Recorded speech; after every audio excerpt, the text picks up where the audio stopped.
My name is Maxim Akimov. I'm Vice Governor of Kaluga Region, and I'm responsible for economic development, including FDI attraction and creation of the good business climate, and I will speak about it in my further presentation. But firstly, I have to say that we decided a few minutes ago to join in my presentation further reports concern the clusters policy, and that's why it will be much more longer in my presentation, but in total it will be shorter. And apologize me for this decision. And of course, it's no coincidence that today many of the top of officials from Kaluga Region Administration have come here in Singapore. Our primary intention was to see the Singapore's economic miracle for ourselves. And what we have seen and heard in the recent 2 days fully convinced us that we have much to learn from our country's experience. Actually, the history of Singapore is an excellent learning aid for us, as it shows that a country lacking natural resources and former colony managed to become the 6th richest nation over the world. At the same time, I would like to tell the success story of Kaluga region about support that we provide to our partners who choose to launch their project in our region. I would also like to inform you about the strategic targets set by the government of Kaluga region.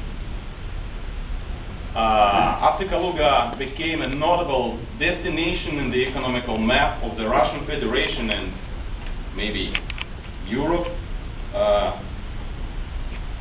for companies from around the world, from the different parts of the world,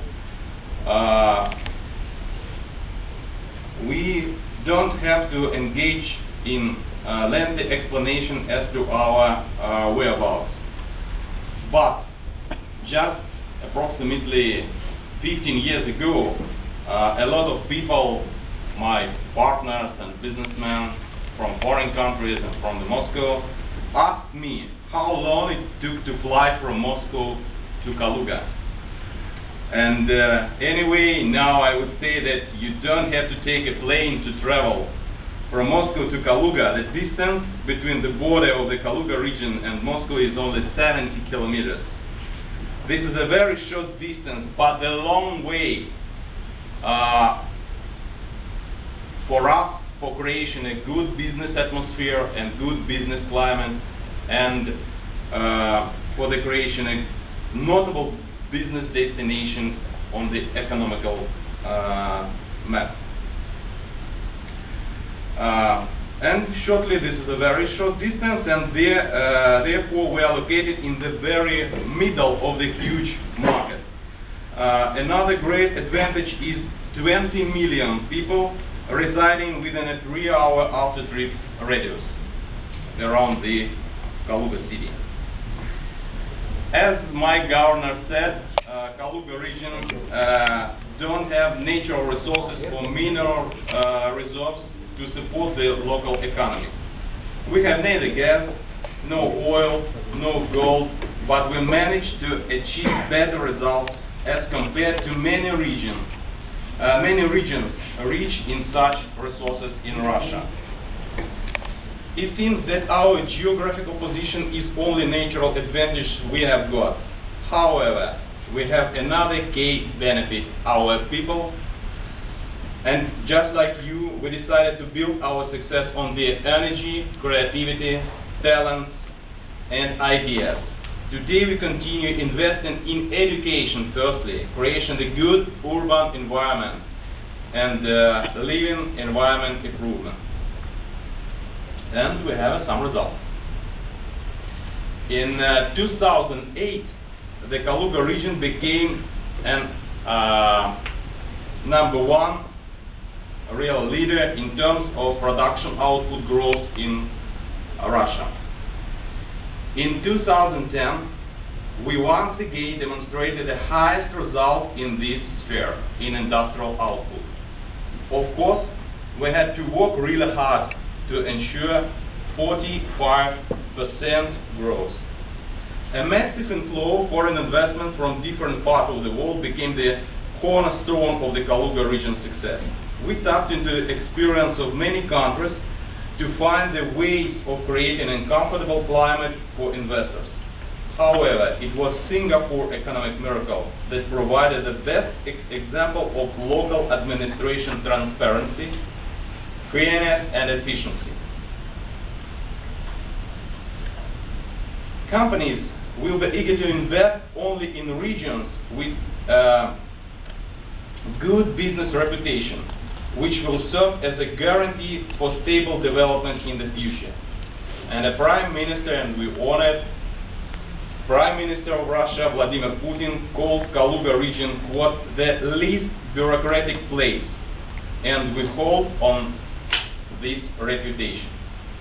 Last year, 2010, we attract 9% of amount of all FDI in Russia, and Governor said we have less than 1% of the total Russian population in our region, and we attracted 9% of the FDI. And we opened more than 18 new production facilities, huge, big one, from different industries were commissioned. We all know how important it is to work as a joint team to ensure efficient operations of each agency and department. We ensured high efficiency and have forgotten about such things as corruption. We imposed severe sanctions against corruption. That's why we managed to eliminate these vices. Bureaucratic barriers were lifted, and all investors have access to everything they need without any delay, day and night, directly to our team.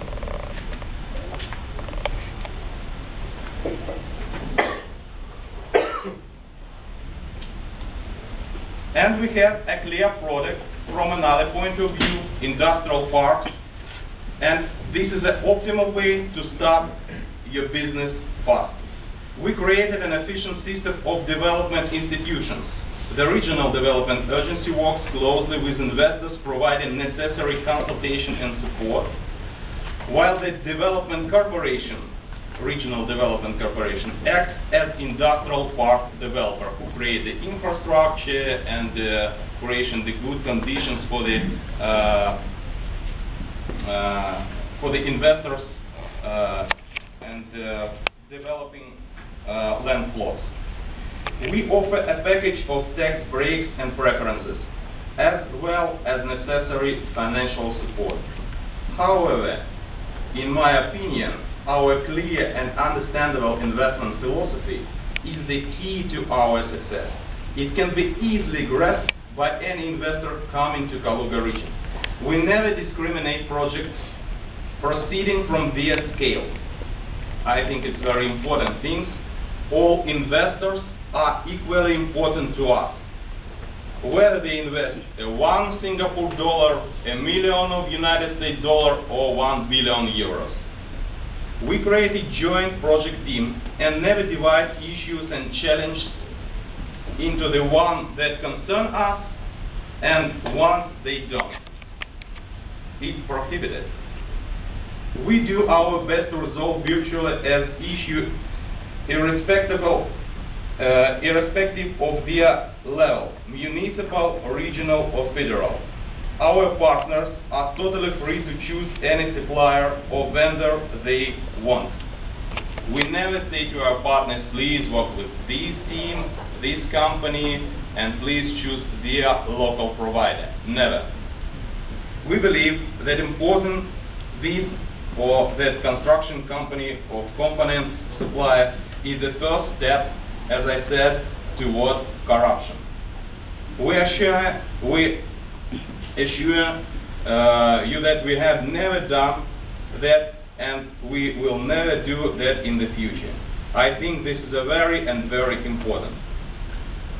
Industrial parks It's a simple concept where Singapore, as you know, was one of the first. The main idea behind it is the total absence of infrastructure risks. When business arrives, the necessary infrastructure is in the place. This includes proximity to motorway, railway, and if necessary, another developed like logistics facility, utility networks with required capacities. And more importantly, it is a land plot with clearly defined property rights. If businesses don't wish to invest in construction or don't have long-term contracts in Russia, for example, like pharmaceutical supplier or automotive supplier, which we can build on demand or choose from available ones in the brownfield. In 2008, we created a special development institution, Kaluga Regional Development Corporation. This joint stock company, like government-owned company in Singapore, was founded by Regional Ministry for Economic Development. One of its shareholders is Russian State Corporation, Federal Corporation, Bank for Development and Foreign Economic Affairs, Bank, with a share of 25%. Corporation work is completely clear.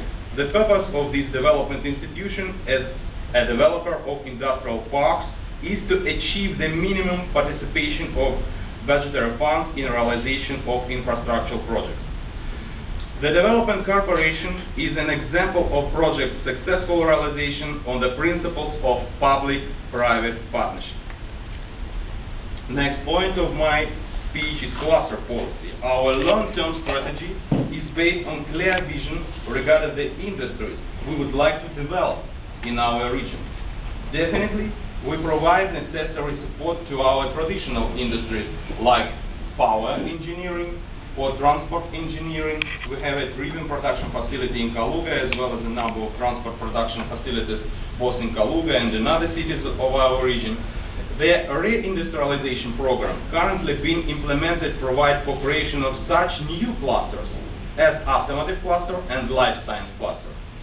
Both Russian and foreign companies chiefly invest in the new production facilities. The list of investors included both small and medium enterprises and such global majors like AstraZeneca, Novo Nordisk Insulinum, you know it's one of the three biggest world insulin company, Berlin Chemie Minarini, Stada, and many other pharmaceutical giants. I would also like to mention a new major business area being actively developed in the region, intermodal logistics. And I know that this activity is under the very fast growing in Singapore, and I can see it from this window. Companies operating in this area not only support the development of the industrial park, but also become a driver of Kaluga regional economic development. The new industrial development clearly shows that modern technologies are the real base for prosperity growth. Foreign investment brings new technologies. They resulted in a four-fold output growth in comparable price in 10 years, while the gross regional product grew only 2 times. Previously, Singapore mostly sold goods and services. Now you sell knowledge and provide the ideas almost of the whole world. We strive to capitalize on Russian technologies and to get profit from the intellectual property. That's why we promote and support innovation. And my colleague, Maxim Sherekin, another Vice Governor of Kaluga region, will make a relevant presentation on this matter. Today we can say that the automotive cluster is in reality. We made a significant breakthrough in this area largely because some of the world's leading automotive companies came to our region. We strive to create the most favorable conditions for the second and third automotive companies' manufacturers' arrival. And As you see, this is already happened. A number of OEMs have already launched their operation in Kaluga region. We also try to provide the opportunity for local companies to integrate the activities and the knowledge and competences into the production chains. However, today we are just taking the first steps in this direction. It is very important for the Russian Federation on its way to modernized economy. Well, today we focus on bringing the investment with higher value added. We have also created possibilities for pharma cluster. For example, AstraZeneca is to build its production facility in the immediate proximity of the newly formed Obninsk R&D Pharmaceutical and Life Science Center.